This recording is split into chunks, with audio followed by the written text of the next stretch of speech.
ಈ ವಿಡಿಯೋದಲ್ಲಿ capital gain exemption from the tax ಅದ್ರ ಬಗ್ಗೆ ನೋಡೋಣ. ಸೊ ಈಗ ಯಾವುದೇ ಕ್ಯಾಪಿಟಲ್ ಅಸೆಟ್ ಸೇಲ್ ಮಾಡಿದಾಗ ಸೊ ಕ್ಯಾಪಿಟಲ್ ಗೇನ್ ಮೇಲೆ ಟ್ಯಾಕ್ಸ್ ಪೇಮೆಂಟ್ ಮಾಡಬೇಕಾಗತ್ತೆ. ಬಟ್ ಕೆಲವೊಂದು ಕೇಸಲ್ಲಿ ಅದು ಎಕ್ಸಂಪ್ಷನ್ ಇದೆ. ಸೊ ಇಲ್ಲಿ ಕ್ಯಾಪಿಟಲ್ ಗೇನ್ ಅಂದರೆ ಸೆಕ್ಷನ್ 54. ಸೊ ಇಲ್ಲಿ ಪ್ರಾಪರ್ಟಿ ನಾವು ರೆಸಿಡೆನ್ಷಿಯಲ್ಗೆ ಏನು ಯೂಸ್ ಮಾಡಿರ್ತೀವಲ್ಲ, ಸೊ ಅದನ್ನು ನಾವು ಸೇಲ್ ಮಾಡಿದಾಗ ಸೊ ಬರೋ capital gain that is exempt from the tax. So ಅದೇ ರೀತಿ under section 54B sale of agriculture land, then under section 54D acquisition of land and building. So ಇಲ್ಲಿ ನೆಕ್ಸ್ಟ್ ಅಂಡರ್ ಸೆಕ್ಷನ್ 54EC ಕೆಲವೊಂದು ಬಾಂಡಲ್ಲಿ investment ಮಾಡಿದಾಗ, okay. Then under section 54EE so long term capital gain ಬಂದಮೇಲೆ ಕೆಲವೊಂದು specified fund ಅದರದ್ದು ಯೂನಿಟ್ಸಲ್ಲಿ investment ಮಾಡಿದಾಗ, then capital gain residential ಹೌಸಲ್ಲಿ ಇನ್ವೆಸ್ಟ್ಮೆಂಟ್ ಮಾಡಿದಾಗ ಅಂಡರ್ ಸೆಕ್ಷನ್ 54F. ಸೊ ಇದ್ರ ಮೇಲೆಲ್ಲ ಕ್ಯಾಪಿಟಲ್ ಗೇನ್ ಎಕ್ಸಂಪ್ಷನ್ ಸಿಗುತ್ತೆ. ಸೊ ಈಗ ಒನ್ ಬೈ ಒನ್ ನೋಡೋಣ. ಸೊ ಮೊದಲಿಗೆ profit on sale of property used for residence. So ಇದು ಅಂಡರ್ ಸೆಕ್ಷನ್ 54ಅಲ್ಲಿ ಬರುತ್ತೆ. ಓನ್ಲಿ ಇಂಡಿವಿಜುವಲ್ ಮತ್ತು HUF ಇವ್ರಿಗಷ್ಟೇ ಅಪ್ಲಿಕೇಬಲ್ ಆಗುತ್ತೆ. ಸೊ ಬೇರೆ ಅಸೆಸ್ಸಿಗೆ ಇದು ಎಕ್ಸಂಪ್ಷನ್ ಸಿಗೋದಿಲ್ಲ. ಸೊ ಓನ್ಲಿ ಇಂಡಿವಿಜುವಲ್ ಮತ್ತು HUFಗಷ್ಟೇ ಇದು ಎಕ್ಸಂಪ್ಷನ್ ಸಿಗುತ್ತೆ. ಸೊ ಇದು ಯಾವುದೇ ರೆಸಿಡೆನ್ಷಿಯಲ್ ಪ್ರಾಪರ್ಟಿ ನಾವು ಸೇಲ್ ಮಾಡಿದಾಗ ಸೊ ಎಕ್ಸಂಪ್ಷನ್ ಸಿಗಬೇಕಂದ್ರೆ ಅದರಲ್ಲಿ ಕೆಲವೊಂದು ಕಂಡೀಷನ್ಸ್ ಅದನ್ನು ಫುಲ್ಫಿಲ್ ಮಾಡಬೇಕು. So first condition is, so ಅದು ಪ್ರಾಪರ್ಟಿ ಏನಿದೆಯಲ್ಲ ಅದನ್ನು ನಾವು ಇನ್ಕಮ್ ಫ್ರಮ್ ಹೌಸ್ ಪ್ರಾಪರ್ಟಿ ಹೆಡ್ಡಲ್ಲಿ ಟ್ಯಾಕ್ಸಬಿಲಿಟಿ ಆಗ್ತಿರಬೇಕು. Okay. Then it should be a long term capital asset, ಅಂದರೆ ಮೋರ್ ದೆನ್ 24 ಮಂತ್ಸ್ ಅದನ್ನು ಯೂಸ್ ಮಾಡಿರಬೇಕು.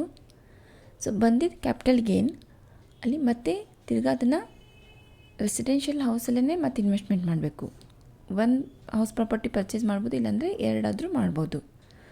ಒಂದು ಪರ್ಚೇಸ್ ಮಾಡ್ಬೋದು, ಇಲ್ಲಾಂದರೆ ಕನ್ಸ್ಟ್ರಕ್ಷನ್ ಮಾಡ್ಬೋದು.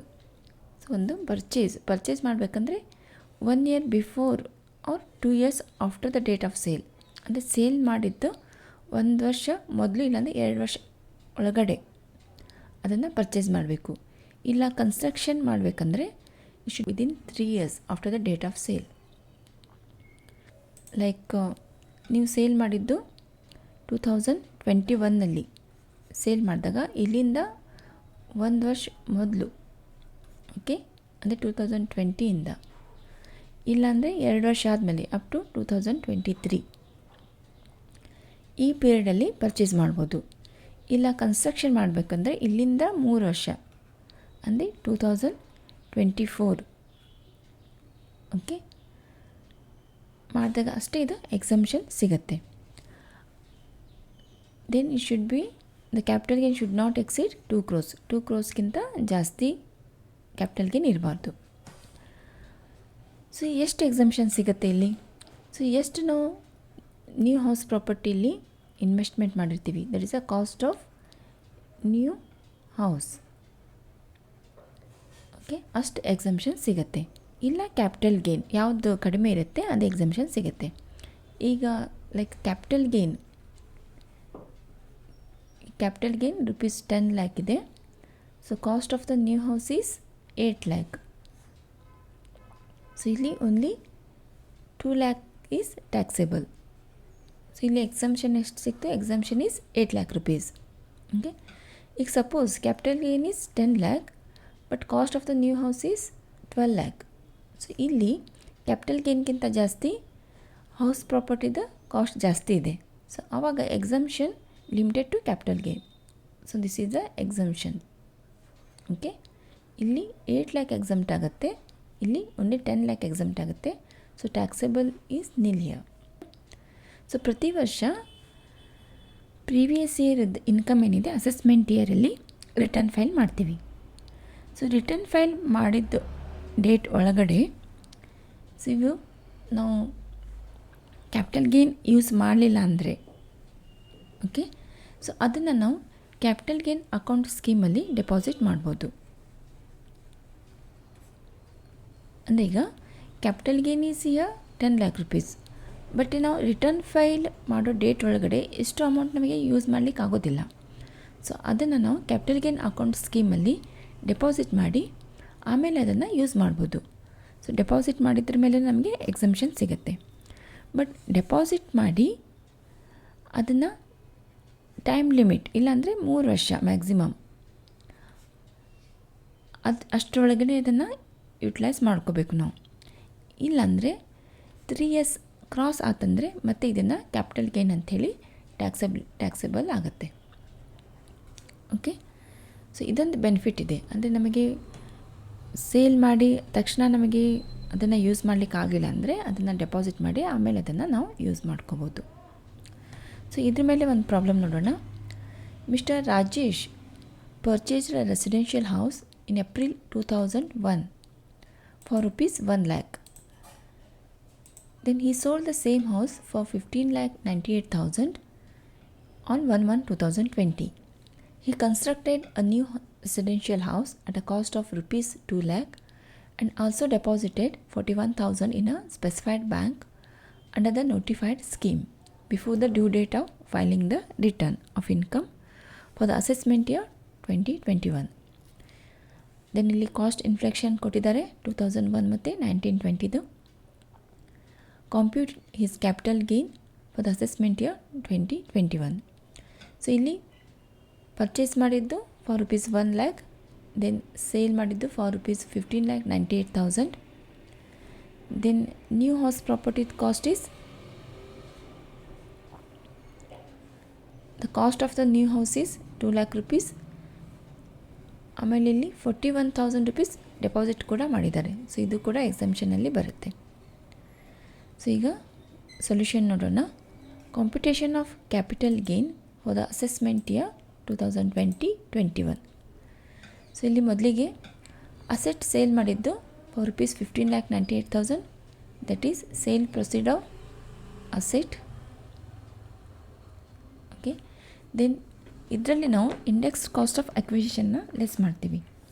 ಸೊ ಇಲ್ಲಿ cost of acquisition that is 1 lakh ಇದೆ. Cost of acquisition is 1 lakh. So ಇಲ್ಲಿ 2001ಗೆ ಇಂಡೆಕ್ಸ್ ಕಾಸ್ಟ್ ಎಷ್ಟಿತ್ತು? 100 ಇತ್ತು. Then for 1920 it is 289. So ಇದನ್ನು ಕ್ಯಾಲ್ಕುಲೇಷನ್ ಮಾಡಿದಾಗ ನಿಮಗೆ 2,89,000 ಬರುತ್ತೆ. Okay, so this is a capital gain before exemption is 13,09,000. So this is a long term capital gain before exemption. So ಇಲ್ಲಿ ಎಕ್ಸಮ್ಷನಲ್ಲಿ ನಮಗೆ ಅಂಡರ್ ಸೆಕ್ಷನ್ 54 ಸೊ ಒಂದು ಕನ್ಸ್ಟ್ರಕ್ಷನ್ ಮಾಡಿದ್ದು. So construction cost is 2 lakh plus 41,000 capital gain account ಸ್ಕೀಮಲ್ಲಿ deposit ಮಾಡಿದ್ದು. So ಎರಡು exemption ಸಿಗುತ್ತೆ ನಮಗೆ. ಸೊ ಇಲ್ಲಿ 2,41,000. So this is exempted. So taxable capital gain is 10,68,000. ಅಂದರೆ ಇದ್ರ ಮೇಲಷ್ಟೇ ನಾವು ಟ್ಯಾಕ್ಸ್ ಪೇಮೆಂಟ್ ಮಾಡಬೇಕು. ಓಕೆ, ಸೊ ಇನ್ನೊಂದು ಪ್ರಾಬ್ಲಮ್ ನೋಡೋಣ. Mr. Anand sold his residential house on 1/12/2019 for rupees 10,60,000. So ಇಲ್ಲಿ ಸೇಲ್ ಮಾಡಿದ್ದು ಕೊಟ್ಟಿದ್ದಾರೆ. ಸೊ ಸೇಲ್ ಮಾಡಿದ್ದು 19ನಲ್ಲಿ 10,68,000 is a sale value. He had purchased it for rupees 1,22,000 in May 2006. So this is the cost of acquisition. Okay, then cost inflation index ಕೊಟ್ಟಿದ್ದಾರೆ for the year 2006, 7 and 1920. Okay, so ಅವ್ರು ಏನು ಕೇಳಿದ್ದಾರೆ? Compute his taxable capital gain for assessment year 2021 assuming that he did not purchase or construct any new residential house not deposited in a specified bank or institution. So ಇಲ್ಲಿ ಬಂದಿದ್ದ capital ಗೇನಲ್ಲಿ so ಏನೂ ಅವನು purchase ಮಾಡಿಲ್ಲ, construction ಮಾಡಿಲ್ಲ, then deposit ಮಾಡಿಲ್ಲ. So ಏನು capital gain ಬರುತ್ತೆ? Full taxable ಆಗುತ್ತೆ. ದೆನ್ ಸೆಕೆಂಡ್ ಕೇಸಲ್ಲಿ ಸೊ ಇಲ್ಲಿ ಈ construct a new residential house costing 7 lakh rupees within a specified period. So ಇಲ್ಲಿ ಅಪ್ ಟು 7 ಲ್ಯಾಕ್ವರೆಗೂ ಎಕ್ಸಮ್ಷನ್ ಸಿಗುತ್ತೆ. ದೆನ್ ಇನ್ನೊಂದು ಕೇಸಲ್ಲಿ ಈ construct a new residential house costing 8 lakh rupees.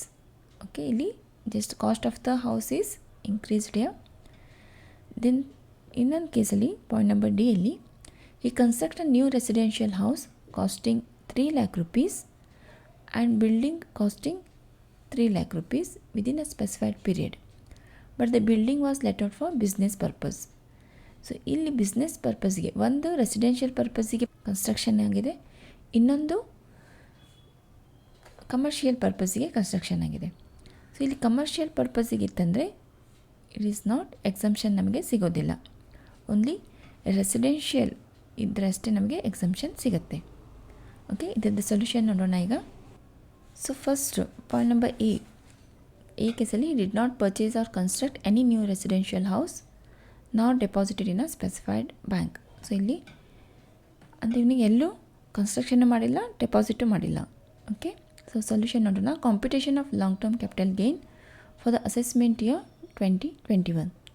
So ಇಲ್ಲಿ sale proceed of the residential house. So ಇಲ್ಲಿ sale ಆಗಿದ್ದು 10,60,000.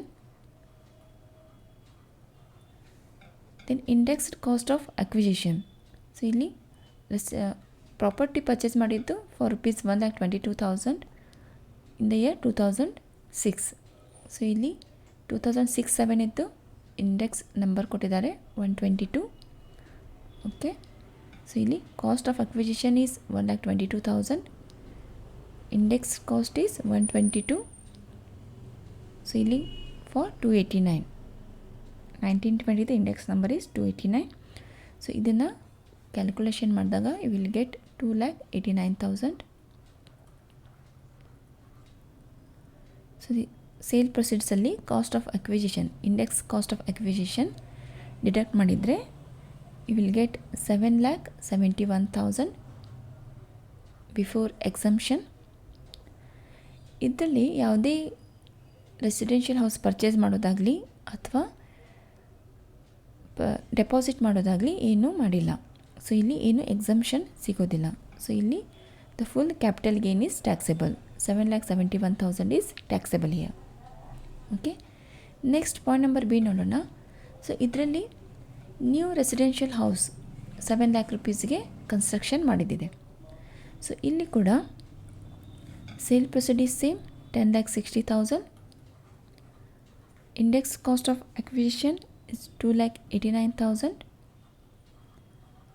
So that is cost of acquisition 1,22,000 divided by 122 into 289. So we'll get index cost of acquisition. So ಇಲ್ಲಿ ಕೂಡ same capital gain 7,71,000. So ಇದರಲ್ಲಿ exemption ಸಿಗುತ್ತೆ, ಯಾಕಂದರೆ new residential house construction ಮಾಡಿದ್ದಾರೆ within a specified period ಅಂತೇಳಿ. So cost of new residential house is 7 lakh.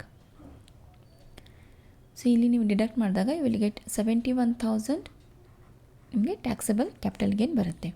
So ಅಂದರೆ up to 7 ಲ್ಯಾಕ್ವರೆಗೂ exemption ಸಿಗುತ್ತೆ ಇಲ್ಲಿ. Okay, this the cost of new house. So exemption ಸಿಕ್ಕಿದ್ದು cost of new house. Okay, next ಕೇಸಲ್ಲಿ suppose the cost of new house is 8 lakh rupees ಇದ್ದರೆ, so ಅದು solution ಮಾಡೋಣ. Sale proceed is same 10,60,000. Index cost of acquisition 2,89,000. ಇಲ್ಲಿ 7,71,000 is long term capital gain before exemption. So ಇಲ್ಲಿ exemption ಸಿಗಬೇಕಂದ್ರೆ cost of new house, but ಇಲ್ಲಿ capital gain ಇರೋದು 7,71,000. Cost of new house is 8 lakh. It is a more than capital gain. But ಇಲ್ಲಿ exemption ನಮಗೆ cost of new ಹೌಸದ್ದು ಏನಿದೆಯಲ್ಲ ಅಷ್ಟೇ limit ಇರುತ್ತೆ. Cost of new house exempted limited to capital gain. Okay, means up to 7,71,000 ಅಷ್ಟೇ exemption ಸಿಗುತ್ತೆ. So taxable capital gain is nil here. Capital ಗೇನ್ಗಿಂತ ಜಾಸ್ತಿ ರೆಸಿಡೆನ್ಷಿಯಲ್ ಹೌಸದ್ದು ಕಾಸ್ಟ್ ಇತ್ತಂದರೆ ಮ್ಯಾಕ್ಸಿಮಮ್ ಎಕ್ಸಂಪ್ಷನ್ ನಮಗೆ ಕ್ಯಾಪಿಟಲ್ ಗೇನ್ ಅಷ್ಟೇ ಸಿಗುತ್ತೆ. ಸೊ ನೆಕ್ಸ್ಟ್ ಕೇಸಲ್ಲಿ ಈ construct a new residential house for ₹3 lakh and a building for commercial purpose 3 lakh. So ಇಲ್ಲಿ ಕಮರ್ಷಿಯಲ್ ಪರ್ಪಸ್ಗೆ ಎಕ್ಸಂಪ್ಷನ್ ಸಿಗೋದಿಲ್ಲ. ಸೊ ಇಲ್ಲಿ ಸೊಲ್ಯೂಷನ್ ನೋಡೋಣ. Sale proceeds 10,60,000. ಸೊ ಇಲ್ಲಿ ಕೂಡ index cost of acquisition 2,89,000. Capital gain same 7,71,000. So ಇಲ್ಲಿ exemption only cost of new residential house. Okay, cost of new residential house ಅಷ್ಟೇ ಸಿಗುತ್ತೆ. So that is 3 lakh rupees. Commercial ಪರ್ಪಸ್ಸಿಗೆ use ಮಾಡಿದ್ದು ಇಲ್ಲಿ exemption ಸಿಗೋದಿಲ್ಲ. So ಇಲ್ಲಿ taxable capital gain is 4,71,000. Okay, so next ವಿಡಿಯೋದಲ್ಲಿ next exemption ನೋಡೋಣ.